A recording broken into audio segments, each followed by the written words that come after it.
안녕하십니까. 믿음의 형제자매 여러분. 하나님께서 오늘 2021년도 9월 11일 안식일을 저희들에게 허락해 주셨습니다.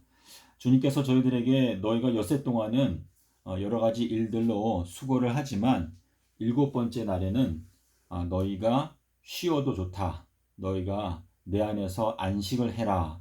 자, 그래서 우리가 하나님께서 이스라엘 백성들을 출애굽시켜서 광야 생활을 하는 동안에 엿새 동안에는 날마다 만나를 주셔야 먹을 수 있었죠. 하지만 일곱 번째 날에는 하나님께서 그 여섯 번째 날에 거둔 그 만나를 썩지 않도록 특별히 역사를 하셨기 때문에 일곱 번째 날에는 일을 하지 않아도 먹을 수 있는 양식이 있었어요. 그렇죠? 그래서 오늘날에도 하나님께서 살아계시기 때문에 저희가 엿새 동안에는 일을 하지만 일곱 번째 날에는 저희가 하나님을 신뢰하는 마음으로 우리가 주님 안에서 쉬어도 하나님께서 저희들의 모든 필요를 공급하시는 권능의 하나님이라는 것을 저희들이 경험할 수 있도록 하나님께서 오늘날도 역사하고 계신다는 것을 저희가 실제로 경험할 수가 있습니다. 자, 하나님께서 안식일에 저희들에게 안식을 주기 원하시는데 우리가 오늘 이 시간에 말씀을 통해서 저희가 주님의 안식을 맛보고 또 경험하는 시간이 되었으면 좋겠습니다. 저희들이 오늘 살펴보고자 하는 말씀은 장로에 대해서 저희가 생각을 해보겠습니다. 자, 이 장로라고 하는 단어가 계시록에 많이 나오죠. 계시록에는 장로가 몇 명이 나오죠? 장로가 24명. 예, 24명이 나오죠. 그래서 이 하나님께서 숫자를 말씀하신 이 성경 전체에 숫자들이 뭐 14만 4천도 있고 24명도 있고 또 12제자도 있고 또 일곱이라는 숫자도 있고 일곱 교회도 있고 이렇게 한데 24라고 하는 숫자를 우리가 조금 생각을 해보면 자, 24라고 하는 숫자가 또 어디에 나올까요? 24. 자, 이제 우리 계시록에 보면 24 장로가 나오죠. 24 장로가 나오는데 24라고 하는 이 숫자가 구약 성경에도 나오나요? 나오겠지요. 예, 구약 성경에도 나오는데 구약 성경에는 24 제사장의 반열이 나옵니다. 24 제사장의 반열이다. 자, 반열이라고 하는 단어가 좀 생소할 수 있는데 반열이라고 하면 24개의 조로 나누었다라는 뜻이죠. 자, 1조, 2조, 3조, 4조. 이제 우리가 어떤 일을 할 때 뭐 우리가 학교 다닐 때 이렇게 1조, 2조, 3조, 4조 나누어서 우리 반 전체를 나누어 가지고 이 교실 청소를 할 때 돌아가면서 이렇게 청소를 하지 않습니까? 자, 그런 것처럼 이 24개의 제사장의 반열이다라고 하는 것은 24개의 조로 나누었다라고 하는 의미가 되는데 이 내용은 이제 우리가 역대상에 보면은 저희가 성경에 직접 가서 보겠습니다. 역대상 24장으로 제가 기억하는데요. 우리 역대상 24장에 가면 이제 제사장의 24 반열이 나옵니다. 자, 근데 이 반열에 대한 이야기가 우리가 누가복음 1장에 가면 누구에 대한 이야기가 나오는가 하면 침례 요한이 태어나게 되는 그 내용의 전반부가 나오는데 사가랴 제사장은 누구의 반열이라고 했죠? 사가랴? 아론의 반열 아닌가? 예. 사가랴는 사가랴는 이제 아비야 반열이다라고 되어 있어요. 아비야. 예. 아비야 반열인데 요 아비야 반열은 몇 번째 반열인가 하면 여덟 번째 조예요. 여덟 번째 조. 자, 이렇게 되는데 우리가 역대상 24장에 여기 보시면은 여덟 번째 반열은 아비야요. 그리고 아홉 번째 반열은 예수요라고 되어 있어요. 이제 아홉 번째 반열은 누구라고요? 아홉 번째는 예슈아다라고 되어 있어요. 예슈아. 그래서 우리가 지금 이 내용만 봐도 우리가 이제 이해할 수 있는 것은 침례 요한이 먼저 활동을 하고 그 다음에는 이제 예수 그리스도께서 활동을 하셨는데 이게 우연은 아닌 것 같아요. 제가 봤을 때. 그래서 여기에 보면은 여덟 번째 반열은 아비야이고 아홉 번째 반열은 예수아다라고 되어 있어요. 예수아. 자, 예수아라고 하는 거는 예수님의 성함이죠. 그렇죠? 예, 그래서 이제 이렇게 되어 있는데 지금 24반열이라고 하는 요 숫자에 대해서 우리가 뭐 정확하게 이것이다라고 말할 수 있는지는 제가 잘 모르겠지만 지금 이 24반열이 어떻게 봉사를 하는가 하면 제사장들은 일주일씩 봉사를 합니다. 그래서 1년은 몇 주죠? 1년은 예, 1년은 이제 보통 53주, 그쵸? 53. 예, 53주인데, 일주일씩 봉사를 하게 되면 두 번은 가서 봉사를 해야 돼요, 두 번. 다시 말해서 24주를 이제 일주일씩 하게 되면 24주가 지나가지 않습니까? 근데 이제 두 번 하게 되면은 어떻게 되냐면 48주는 이제 두 번씩, 1년에 두 번씩 봉사를 하는데, 그리고 이제 주님께서 모든 남자는 1년에 세 번은 내 앞에 와서 경배하라 라고 말씀하셨는데, 그것이 이제 유월절과 오순절과 초막절이죠. 이 세 번의 절기에는 모든 남자가 무조건 다 가야 돼요, 예루살렘에. 그러니까 내가 무슨 조든지 상관없이 모든 제사장들이 다 예루살렘에 와서 봉사하게 되는 때는 1년에 세 번이 더 있어요. 그래서 48에다가 우리가 세 번을 더하게 되면은 지금 51일이 나오죠. 50일. 근데 뭐 우리가 지금 53주이기 때문에 2주가 모자라긴 한데 지금 24반열로 하는 것은 그 24개의 조가 1년 동안에 일주일씩 번갈아 가면서 하나님의 제사장으로 봉사를 한다라고 하는 의미가 있습니다. 근데 제가 이거는 저의 사견인데요. 이것이 꼭 진리라고 말할 수는 없을 것 같은데 말을 해도 괜찮을까요?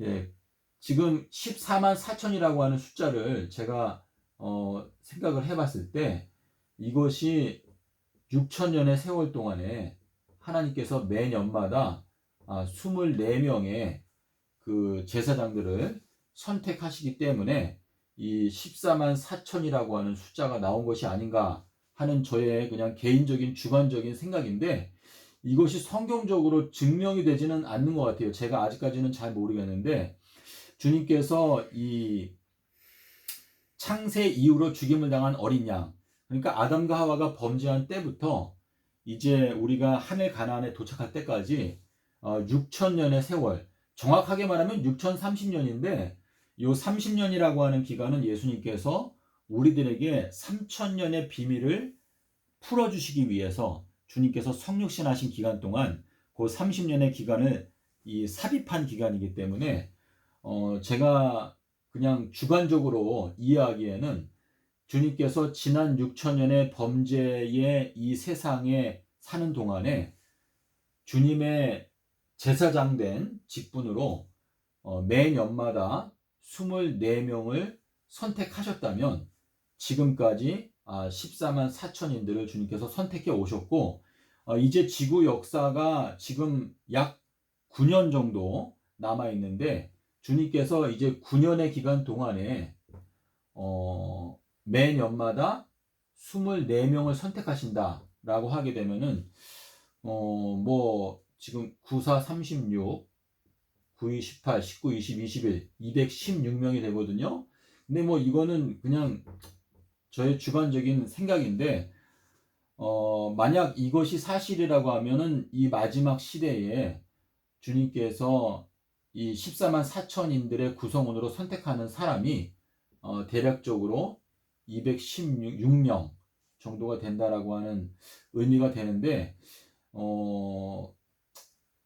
글쎄요, 이거는 뭐 죄송합니다. 하여튼간 이거는 그렇게 얘기할 가치가 있는지는 잘 모르겠어요. 그런데 하여튼간 24장로라고 하는 이 표현을 우리가 계시록에 나타나 있는 내용을 보게 되면 이 24라고 하는 숫자가 우리에게 무엇인가 말씀해 주시고자 하는 것이 있지 않나 하는 생각을 하다 보니까 제가 이러한 생각을 하게 되었습니다.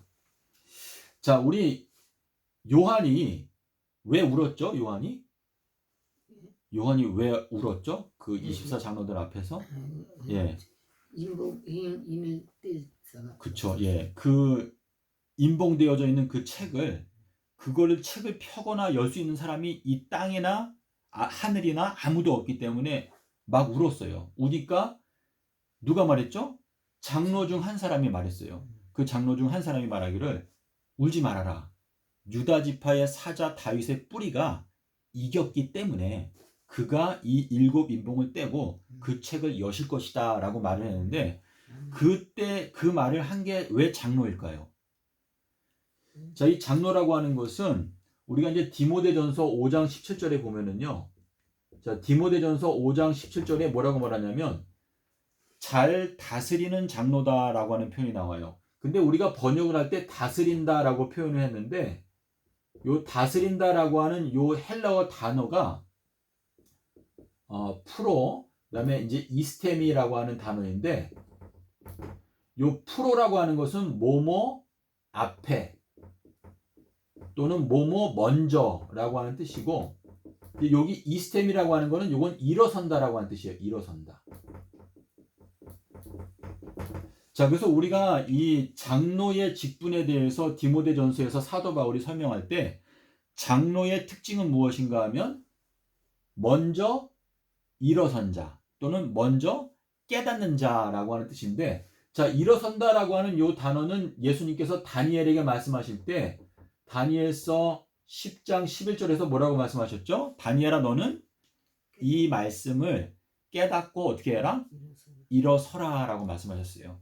그래서 우리가 계시록에서 구원받는 무리들이 지금 두 증인이 나오고 또 14만 4천인도 나오고 또 흰무리들 이방인들 중에서 나오는 셀 수 없이 많은 흰무리들이 나오는데 이 구원받는 무리들에 대해서 계시록에서 공통적으로 말하는 게 무엇인가 하면 그 사람들은 다 전부 다 주님 앞에 서 있다라고 말했어요. 그래서 서 있다라고 하는 것은 반대말은 뭐죠? 엎드러진다라는 뜻이에요. 엎드러진다 또 일어선다 이것은 구원받는 무리와 멸망당하는 무리를 이렇게 딱 나누어서 설명하시는 말씀인데 자 시므온 할아버지가 누가복음 2장 34절에서 예수님에 대해서 설명할 때 뭐라고 말했죠? 이 예수님은 많은 사람들이 엎드러지거나 일어서게 하는 표적으로 선택을 받았다라고 말했어요. 그러니까 예수님이 기준인데 그 예수님의 기준에 근거해서 어떤 사람들은 엎드러지는가 하면 어떤 사람들은 일어서게 된다라는 것을 말씀하셨거든요. 자, 예수님께서 감람산에서 마지막 날 잡히시던 그 밤에 폭도들이 예수님을 검과 몽추를 갖고 찾아왔죠. 그래서 우리가 예수를 찾는다라고 말하니까 예수님께서 뭐라고 대답하셨죠? 내가 예수다라고 말하니까 그 사람들이 어떻게 됐어요? 엎드렸어요. 뒤로 물러가가지고 땅에 다 엎드려졌어요. 그러니까 그것이 예수님의 그 신성을 나타내는 것인데 지금 이 장로의 직분은 무엇인가 하면 장로는 잘 다스리는 자는 두 배나 존경을 받는 자로 너희가 생각을 해야 될 것인데 특별히 말씀을 가르치는 그러한 장로들은 그러한 존귀한 자리이기 때문에 너희가 그 사람들의 말을 잘 들어라. 이제 그렇게 지금 말을 했거든요. 그런데 이 장로라고 하는 것은 백성들 앞에 또는 먼저 이 말씀을 깨닫는 사람들이 장로다라고 하는 뜻이기 때문에 계시록에서 이 장로가 울지 말아라 유대 지파의 사자 예수께서 이 인봉을 뗀다라고 하는 것은 이 장로는 바로 예수님께서 그 일곱 인봉의 비밀을 떼시는 그 이유를 깨닫고 있기 때문에 이 장로가 말하기를 울지 말아라 유다 지파의 사자 다윗의 뿌리가 이겼기 때문에 예수님께서 그 인봉을 떼신다라고 하는 것을 깨닫고 있는 존재이기 때문에 지금 장로가 그러한 말을 한 것입니다. 자, 그런데 우리가 이사야서 9장에 보면은요. 하나님께서 이 백성들 가운데서 존경받는 장로들을 어떻게 한다고 그랬죠? 내가 하루에 멸하겠다라고 말씀하셨어요. 자, 그 말씀을 생각하면 지금 하루에 멸한다라고 하는 그 내용은 계시록에 나오죠. 그렇죠? 계시록 9장에 가면 뭐라고 나오죠? 내가 연, 월, 일시 얘 누구를 죽인다? 이 땅 누구를? 3분의 1을 하루에 내가 멸하겠다라고 하는 말씀하셨습니다. 그래서 계시록 9장 15절과 이사야서 9장 14절 15절에서 같은 내용을 말씀하시고 있는데 하나님께서 이 땅의 머리와 꼬리와 그리고 몸통을 하루에 제하겠다라고 하는 말씀하실 때 이 이사야서 9장에서 말씀하시는 것은 이 백성을 인도하는 자들 다시 말해서 교회에서 존경받는 장로들, 그러한 그 장로들이 백성들을 미혹하기 때문에 그 인도함을 받는 자들이 전부 다 멸망을 당하게 된다라고 말씀하시면서 하나님께서 이 교회에 존경받는 장로들을 내가 하루에 멸하겠다라고 하는 말씀하셨습니다. 자, 근데 하나님께서 이 사도 바울을 통해서 뭐라고 말씀하셨냐면 너희가 장로들에 대해서 고소를 하려거든 증인이 최소한 몇 명이 있어야 된다고 말했죠? 두 명이요? 예. 우리가 이제 여기 디모데전서 5장 여기 이제 19절에 보시면은요. 너희가 장로에 대해서 송사를 하는 사람이 나타나게 되면 장로에 대한 송사는 최소한 두세 증인의 증거가 없으면, 그러니까 두세 증인이 와서 제가 저 장로님이 이러이러한 잘못된 행동을 하는 걸 봤습니다라고 하는 두 명이나 세 명의 증인이 있지 아니하면 그러한 송사는 받아들이지 말아라라고 하는 말을 지금 사도 바울이 디모데전서 5장 19절에서 했거든요.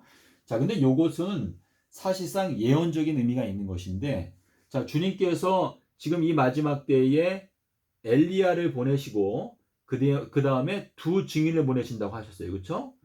자, 그런데 지금 이 땅의 3분의 1을 하루에 멸하시는 것은 두 증인이 그 사역을 마치게 될 때, 그때에 땅 3분의 1을 멸하게 될 것인데, 그 사람 3분의 1을 멸하는 그때에 역시 존경받는 장로들도 하루에 멸망을 당하게 된다라고 하는 의미가 되겠습니다. 그래서 우리가 이 내용을 살펴보게 되면 지금 사도 바울이 말한 대로 너희가 장로의 송사를 받으려거든 최소한 두세 증인의 증거가 있어야 된다라고 하는 그 말씀에 비추어 봤을 때 이 마지막 때에 지금 우리 기독교회 안에 수많은 장로들이 있지 않습니까? 근데 그 장로들이 이름은 장로인데 백성들을 미혹하고 본인들이 스스로 본다고 주장하지만 사실상은 맹인인 사람들이 많이 있기 때문에 하나님께서 그러한 장로들을 하루에 멸하겠다라고 하는 말씀하셨는데 이 마지막 때에 하나님께서 엘리야의 증거 그리고 두 증인의 증거, 그래서 지금 이 세 사람이 나오거든요. 그래서 예수님께서 천국을 무엇으로 비유할고 말씀하실 때 맨 처음에는 겨자씨 한 알이라고 말씀하셨고 그 다음에는 뭐라고 하셨죠? 천국은 가루 서말 속에 넣어서 전부 부풀게 한 누룩과 같다라고 말씀하셨어요. 자, 그래서 우리가 지금 겨자라고 하는 것은 요 겨자라고 하는 요 단어는요. 이사야서 66장 2절에 보면은 내 음성을 듣고 떠는 자, 그 사람은 내가 어떻게 한다? 권고하겠다라고 말씀하셨는데 이 겨자라고 하는 히브리어 단어가 이 떤다라고 하는 뜻이에요. 떤다. 그래서 이 떤다라고 하는 그 히브리어 단어에서 겨자가 왔거든요. 그래서 예수님께서 침례 요한에 대해서 말씀하실 때 너희가 광야에 무엇을 보러 나갔더냐? 바람에 떨고 있는 갈대를 보기 위해서 나갔느냐? 아니면 옷을 잘 입은 사람을 보기 위해서 나갔느냐? 근데 이제 침례 요한에 대해서 이렇게 설명을 하셨거든요. 그래서 이 겨자라고 하는 요 단어가 떨린다라고 하는 뜻이고 요 겨자가 헬라어로 원어를 보게 되면 이 겨자라고 하는 것은 쏜다라는 뜻이에요. 쏜다. 그래서 활로 쏜다 이제 그러한 뜻이 있는데 지금 이 마지막 때에 현 기독교회는요. 사실상 현 기독교회뿐만 아니고 이 세상 전체는 사실상 엘리야의 증거 그리고 두 증인의 증거를 통해서 이 세상 전체가 이제 심판을 받게 된다라고 하는 뜻인데 주님께서 말씀하시기를 엘리야는 뭐라고 했죠? 등불이다라고 말씀하셨고 두 증인의 경우에는 등경이다라고 말씀하셨어요. 그래서 우리가 알 수 있는 것은 물론 우리가 계시록에 보면 이 두 증인에 대해서도 두 선지자다라고 예수님께서 계시록에서 말씀하셨는데 주님께서 말씀하시기를 율법과 선지자는 침례 요한까지다. 율법과 선지자는 엘리야까지다라고 하는 그 말씀은 사실상 마지막 선지자는 엘리야인데 엘리야가 등불빛을 비추게 될 때 그 등불빛을 이제 그 두 증인의 경우에는 등경인데 그 두 증인이 그 등불빛을 받아가지고 이 1260일 동안에 이 14만 4천년들을 양육하고 또 이 기독교회를 심판하게 될 것이다 라고 하는 의미가 여기에 들어있는 것입니다. 그래서 지금 이 마지막 때에 장로들 또 교회의 이 몸통. 그래서 3분의 1이 멸망당한다라고 말씀하셨는데, 자, 우리가 예수님께서 말씀하신 것을 두 가지를 생각해 보게 되면 에스겔서 5장 12절에 보면 뭐라고 말씀하셨냐면 이 땅의 3분의 1은 무엇 때문에 멸망한다고 그랬죠? 3분의 1은 예. 기근이고 기근과 온역. 예. 기근과 온역으로 3분의 1이 멸망하게 될 것이다 라고 말씀하셨는데, 자, 우리 이제 계시록에 가게 되면 계시록 9장 15절에서는 3분의 1이 하루에 멸망한다라고 말씀하셨어요. 자, 근데 우리가 계시록 9장 15절이 오기 전에 계시록 9장 4절에 5절에 보게 되면 먼저는 인침을 받지 못한 자들을 5달 동안 괴롭게 하시지만 죽지는 못하게 하시는 5달의 은혜의 기간이 있습니다.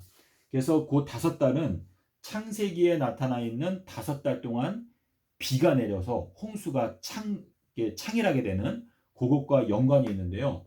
지금 5달 동안에 인침을 받지 못한 자들을 괴롭게 하시고 죽지는 못하게 하신다라고 하는 것은 사실상 5달 동안 홍수가 내리는 것처럼 이 멸망의 물결이 이제 막 넘실거리고 있는 것을 의미하는데, 그렇게 하나님께서 5달 동안 괴롭게 하시지만 그래도 그들의 마음이 하나님께로부터 멀리 떠나서 하나님 앞에 돌아와서 회개하지 않기 때문에 결국은 계시록 9장 15절에 보면 하나님께서 3분의 1을 그 연월 일시에 하루에 멸망을 시키겠다라고 하는 말씀하셨습니다.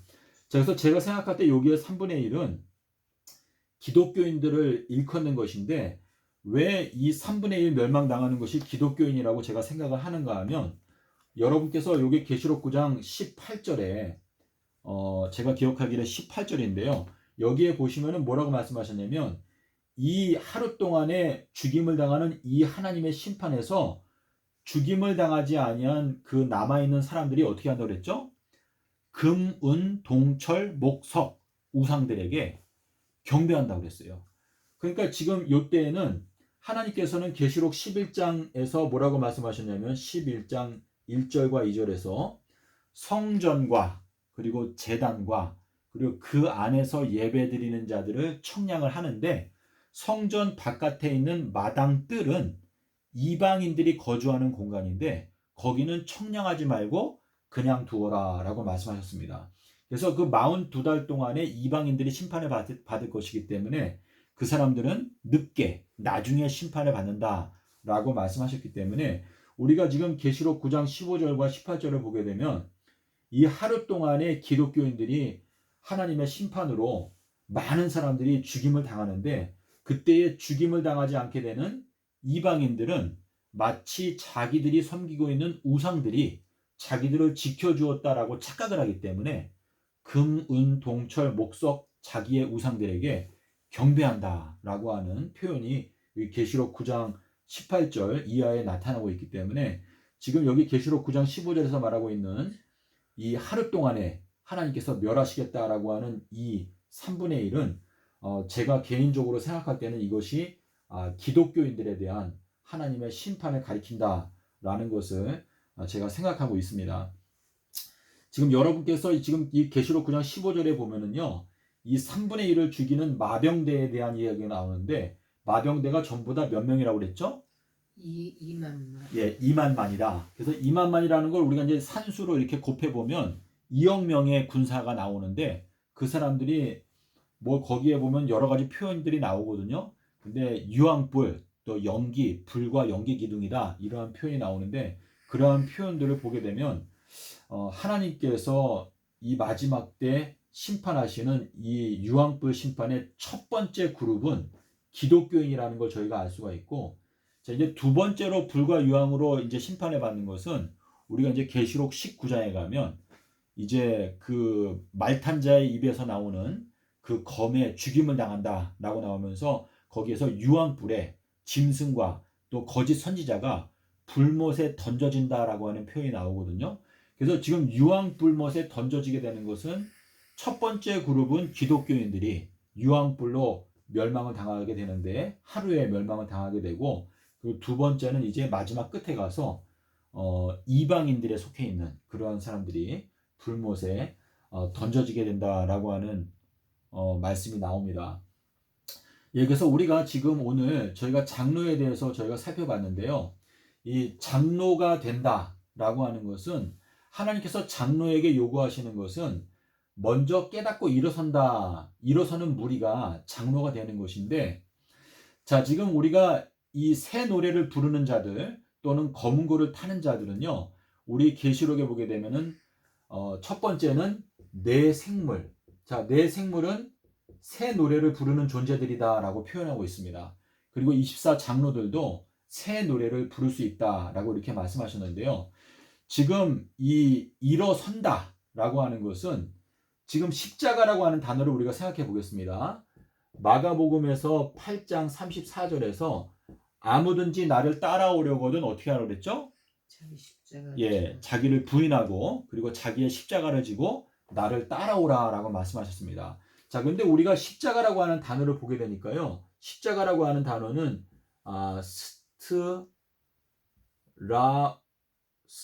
스타로스. 예, 제가 지금 스펠링을 정확하게 기억 못 하겠네요. 근데 지금 이 십자가라고 하는 이 단어도요. 일어선다라고 하는 여기 제가 말씀드린 일어선다라고 하는 단어에서 십자가가 왔습니다. 결국은 우리가 십자가를 지고 예수님을 따라간다라고 하는 것은 진리의 말씀을 깨닫지 못하면 저희가 따라갈 수가 없다라고 하는 뜻입니다. 자, 우리 좁은 문으로 들어가라라고 말씀하실 때 뭐라고 말했죠? 생명으로 인도하는 문은 어떻다고 그랬죠? 넓고. 생명으로 인도하는 문은 어떻다? 아니 좁고 좁고 협착하다라고 말씀하셨어요. 자, 근데 이 좁다라고 하는 그 단어가 바로 이 일어선다라고 하는 단어에서 왔습니다. 다시 말해서 우리가 깨닫지 못하게 되면 결단코 좁은 문으로 들어갈 수가 없고 협착한 문으로 들어갈 수가 없다라고 하는 뜻인데, 자, 우리 마태복음 24장에서 예수님께서 문을 말씀하셨죠. 문. 자, 우리 좁은 문으로 들어가라라고 말했는데 주님께서 이 문이라고 하는 것에 대해서 말씀하실 때 주님께서 말씀하실 때 닫히게 되는 때가 있다라고 말했어요. 문이 닫히게 되는 때가 있다. 자, 그렇다면은 이 좁은 문으로 들어가기 위해서는 이 문이 닫히기 전에 우리가 이 문으로 들어가야 된다라고 하는 뜻인데, 누가복음의 13장에 보면은 거기에 누가 나오는가 하면 집주인이 나와요. 집주인. 자, 집주인이 일어나서 어떻게 한다고 그랬죠? 집주인이 일어나서 한 번 문을 닫게 되면 너희들은 문 바깥에서 문을 두드리면서 문을 열어달라고 할 건데 그 문이 어떻게 된다? 결단코 열리지가 않게 될 것이다 라고 말했어요. 그래서 우리 지금 누가복음 13장 25절에 보시면은요, 집주인이 일어나서 한 번 문을 닫게 되면 너희들은 문 바깥에서 울면서 이를 갈게 될 것이다 라고 말했습니다.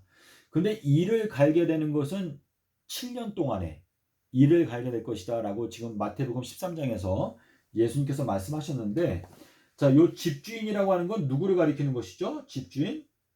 집주인은 우리가 마태복음 13장에 나와 있는데 13장 52절에 보면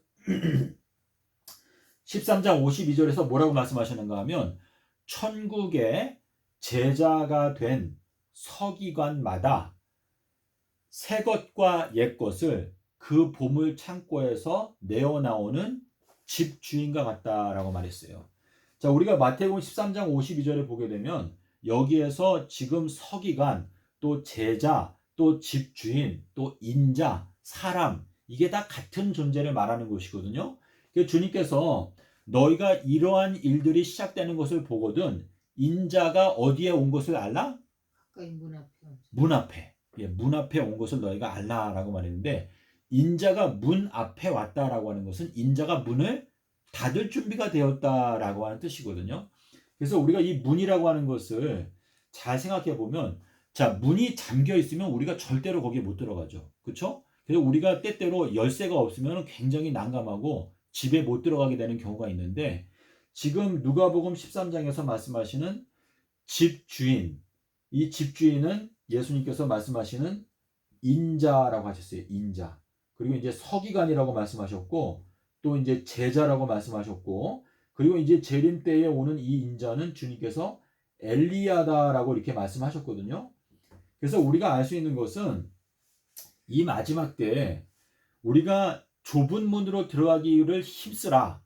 그렇게 하기 위해서 노력을 할지라도 들어가지 못하는 자가 많게 될 것이다 라고 하는 그 뜻은, 많은 사람들은 예수님을 믿으면서 나는 어떠한 한이 있어도 나는 반드시 좁은 문으로 들어가야 되겠다라고 하는 마음의 결심이 있어요.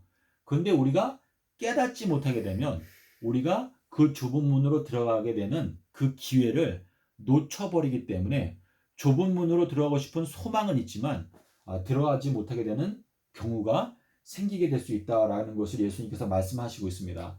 그래서 우리가 알 수 있는 것은, 이 장로라고 하는 것은 이제 주님께서 선택하시는 어떤 14만 4천인들을 상징적으로 나타내고 있는 표현인데, 이 장로는 바로 예수 그리스도께서 일곱 인봉을 떼시는 분이다라는 것을 깨닫게 되는 것인데, 주님께서 말씀하시기를 마태복음 16장에서 1절부터 3절에서 말씀하실 때, 요나의 표적을 너희가 깨닫지 못하게 되면 이 시대를 너희가 분별할 수가 없다라고 하는 말씀하시면서, 예수님께서 베드로에게 천국의 열쇠를 주셨죠. 근데 베드로가 뭐라고 말했죠? 너희가 예언의 말씀을 사사로이 풀지 말라. 자, 베드로는 요나의 아들이다라고 하는 이름을 받은 존재인데, 베드로가 예언의 말씀을 사사로이 풀지 말라라고 하는 그 말을 할 때에는, 너희가 요나의 표적을 너희가 깨닫지 못한 상태에서 예언의 말씀을 풀게 되면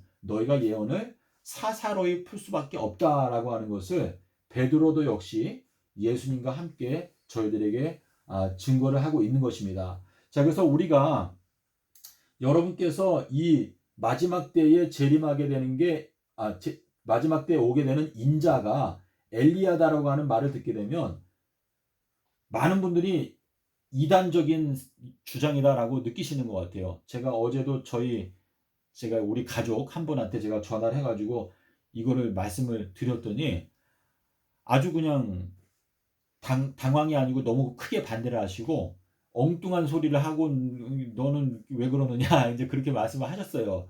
근데 제가 이게 격이 다르다 보니까 이거를 설명을 하려면 시간이 걸리는데, 이 앞에서부터 딱 말문이 막히는 거 제가 이렇게 느꼈습니다. 근데 우리가 마가복음 9장 12절 13절을 여러분께서 그냥 모든 편견을 버리시고 마가복음 9장 12절 13절을 읽어보십시오. 그러면 예수님께서 말씀하시는 인자는 이 마지막 때에는 엘리야가 인자이구나 라는 것을 여러분께서 깨닫게 되실 수가 있는데요. 지금 주님께서 말씀하시는 것은 무엇인가 하면, 인자의 날들이 끝나게 될 것이고, 그때부터 7년 동안에 이제 하나님의 풀무불의 기간이 있고, 그 다음에는 성도들의 승천이 있게 될 것이다 라는 것을 말씀하시는 것인데, 이 7년이 시작되기 전에 문이 닫히게 된다라는 것을 예수님께서 말씀을 하시고 있습니다. 그래서 이 문이 닫히는 시점을 많은 사람들은 재림의 끝날, 이때 문이 닫힌다라고 생각을 하고 있는데, 물론 이 재림의 끝날 이 부분은요, 이방인들에게는 하나님의 심판이 늦게까지 이루어지기 때문에 이방인들에게는 은혜의 문이 늦게 닫힙니다. 하지만 기독교인들에게 있어서 이 엘리야는 이제 맨 처음에는 이제 선지자로서 예언하는 존재이기 때문에, 예언이라고 하는 걸 누구를 위해서 주신다고 그랬죠? 예언은 믿는 자들을 위해서. 그렇죠? 방언이라고 하는 것은 불신자들을 위해서 주시는 은사지만, 예언이라고 하는 것은 믿는 자들을 위해서 주시는 것인데, 엘리야가 와서, 그러니까 율법과 선지자는 엘리야까지다라고 하는 것은, 엘리야가 오는 맨 처음에 그 중요 목적은 기독교인들을 깨우기 위해서 온다라고 하는 뜻인데, 그 엘리야가 문을 닫게 되는 시점이 바로 재림전 7년이 시작되는 시점에서 문을 닫게 된다. 집주인이 한 번 일어나서 문을 닫게 되면, 그래서 예수님께서 뭐라고 말했죠? 너희들은 본 나라의 본 자손들은 다 문 바깥에 있게 될 것이고, 오히려 세리와 창기가 하나님의 나라에 먼저 들어가게 될 것이다 라고 하는 그 말씀하신 것은, 많은 기독교인들이 본인들은 이방인들보다 의롭고 본인들이 천국에 먼저 들어갈 거라고 마음 가운데 착각하고 있지만, 사실상은 그렇지 않은 반대의 경우가 일어나게 될 것을 말씀하시면서, 처음 된 자가 나중 되는 경우가 많이 발생할 것이다 라고 하는 것은, 많은 기독교인들이 예수님을 먼저 믿었지만 결국은 문 바깥에, 방주 바깥에서 슬피 울며 이를 가게 되는 그러한 불상사가 일어나기 때문에, 너희가 항상 깨어서 진리로 허리띠를 띠고 등불을 들고 서 있어라 라고 말씀을 하신 것입니다. 그래서 우리가 지난 2000년 동안에 사실상 예수님께서 말씀하신 엘리야, 침례 요한의 그 기별은 우리가 성경을 통해서 익히 알고 있습니다. 그래서 그 침례 요한에 대해서 예수님께서 그는 엘리야이고 여자가 낳은 자 중에서 가장 위대한 자이고 선지자보다도 훌륭한 자다라고 말씀하셨기 때문에 우리가 이 침례 요한의 기별을 잘 듣고 이 마지막 때에 우리가 진리의 말씀을 깨달아서 때를 따라서 양식을 나눠준다라고 하는 것은 주님께서 이 마지막 때에 기독교인들에 대해서 먼저 문을 닫으시는데 그 문을 닫으시는 시점이 이제 2023년도가 되기 때문에 이 2023년도가 되기 전에 우리가 방주에 들어가야 한다라고 하는 뜻이 되겠습니다. 그래서 이 노아의 때와 인자의 때라고 말했는데 노아의 때와 인자의 때는 노아의 때와 엘리야의 때라고 하는 뜻이거든요. 노아는 방주를 건축했고 엘리야는 주님의 길을 건축했다. 그래서 우리가 이 마지막 때 예언의 말씀을 깨달아서 주님께서 갖고 계시는 이 재림전 10년 동안의 계획표를 알아야 우리가 기독교인으로서는 우리가 빨리 방주에 들어가야 되고 이방인들의 경우에는 마지막 끝까지 은혜의 문이 열려 있으니까 기독교인들에게 하나님의 심판이 먼저 온다라고 하는 의미가 되겠습니다. 자, 우리가 잠깐 생각해 보려고 하는 말씀은요. 야고보서 5장에 보면은 무슨 말씀이 있죠? 야고보서의 5장에 너희들 중에 누가 있으면 병든 자가 있으면 어떻게 하라 그랬죠? 장로를 초청해서 장로들은 어떻게 하라 그랬죠? 기름을 바르며 기도하라 라고 말했어요. 자, 이것은 예수님께서 마태복음 9장에서 뭐라고 말했냐면 내가 온 것은 누구 때문에 왔다? 병자를 부르기 위해서 왔다. 건강한 자에게는 의원이 쓸 데가 없고 병든 자에게 의원이 필요한데 나는 병자를 고쳐주기 위해서 왔다. 자, 근데 병자의 조건은 뭐냐? 본인이 병들었다는 걸 알아야 돼요. 그래서 내가 문둥병에 걸렸으면 내가 문둥병에 걸렸기 때문에 낫기 위해서 예수님 앞에 나와서 물로 침례를 받아야 되거든요. 예수님께서 이스라엘 사람들 중에 수많은 문둥병자가 있었지만은 그 중에서 한 명도 고침을 받지 못하고 오히려 나만 장군만 고침을 받았다라고 하는 그 뜻은 예수님께서 뭐라고 말했죠? 그 선지자를 통해서 요단강에 가서 몇 번을 목욕해라? 7번을 목욕을 해라. 나만 장군이 결국은 가서 거기에서 7번을 목욕을 하고 그 문둥병에서 나았어요. 그와 마찬가지로 우리가 이 마지막 때에는 예수님의 말씀대로 예수님 앞에 나와서 우리가 고침을 받아야 되는데 지금 이 장로라고 하는 것은 깨달은 자를 말합니다. 그래서 너희가 병든 자가 있으면 장로를 초청해서 장로가 너희들의 몸에 기름을 바른다라고 하는 것은 자, 마리아가 예수님의 몸에 향유 옥합을 발랐죠.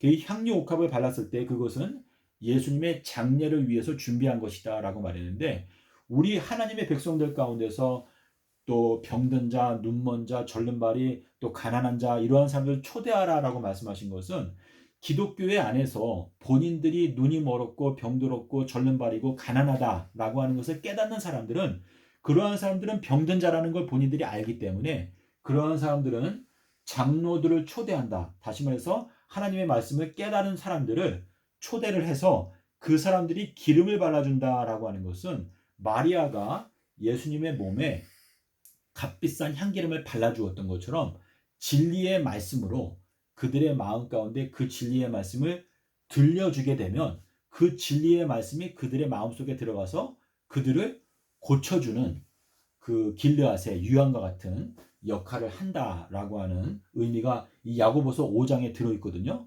야고보가 이것을 기록한 거 보면 야고보는 천둥의 아들이라고 했어요. 우레의 아들이다. 이 마지막 때 하나님의 보좌에서 흘러나오게 되는 우레소리, 또 천둥소리, 번개소리, 하나님의 음성 이러한 것은 생명수의 빗줄기거든요. 그래서 지금 야고보가 말하는 병든 자들은 전부 다 이 하나님의 말씀을 깨닫게 되는 주님의 종들이 그 병든 자들에게 진리의 말씀, 성령의 기름을 발라주었을 때 그들이 고침을 받게 된다라는 것을 말씀을 하시고 있습니다. 자, 그래서 예수님께서 마가복음 16장에서 뭐라고 말씀하셨는가 하면 이제 마치겠습니다. 우리 마가복음 16장에 보면 예수님께서 믿는 자에게는 이러한 표적이 일어나게 될 것인데 뭐라고 말했죠? 너희가 새 방언을 말한다 라고 했어요. 새 방언이라는 것은 새 노래를 말하는 것인데 지난 6천년 동안에 우리가 한 번도 깨닫지 못했고 들어보지 못했던 것을 주님께서 이 마지막 때 그분의 성령을 부어주신 거라 말미암아 창세 전부터 감춰져 있었던 비밀. 자, 예수님 당시에 많은 사람들이 아담과 하와가 선악과 따먹은 연도를 알았을까요?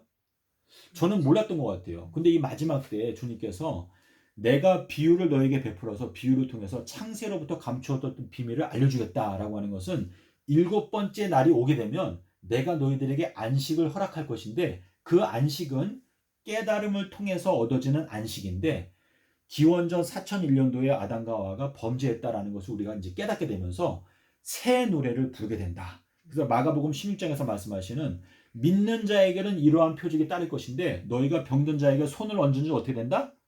낫게 될 것이다 라고 말했어요. 자, 그래서 우리가 바울의 이야기를 보면 바울의 손수건을 갖다가 그 손수건을 병든 자에게 딱 얹으면 어떻게 됐죠? 그 병든 자가 나았어요.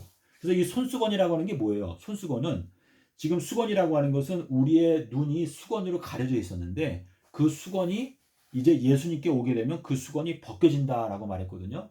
그래서 우리가 이 마지막 때에 예수 그리스도의 그 성령의 은혜로 말미암아 우리가 이 창세로부터 있던 감추어져 있었던 비밀들을 깨닫게 되면서 우리가 새 노래를 부르게 된다라고 하는 것을 저희가 알 수가 있습니다. 그래서 오늘은 저희가 장로에 대해서 살펴봤는데요. 저희가 이 마지막 때 한날 한시에 멸망을 당하게 되는 장로가 되느냐 아니면 우리가 깨달아서 14만 4천인들의 구성원이 되는 장로의 직분을 받게 되느냐 이것은 우리가 이 예수 그리스도가 표적이신데 그 예수 그리스도의 그 표적 특별히 삼낮 삼밤 땅속에서라고 하는 그 표적을 통해서 많은 사람들이 엎드러지거나 일어서게 된다라는 것을 말씀을 하시고 있습니다. 예, 그래서 여러분께서 이 말씀을 생각하심으로 주님의 은총을 입고 우리가 진리 안에 빛의 자녀가 되는 여러분과 저가 되었으면 좋겠습니다. 아멘. 감사합니다. 아멘.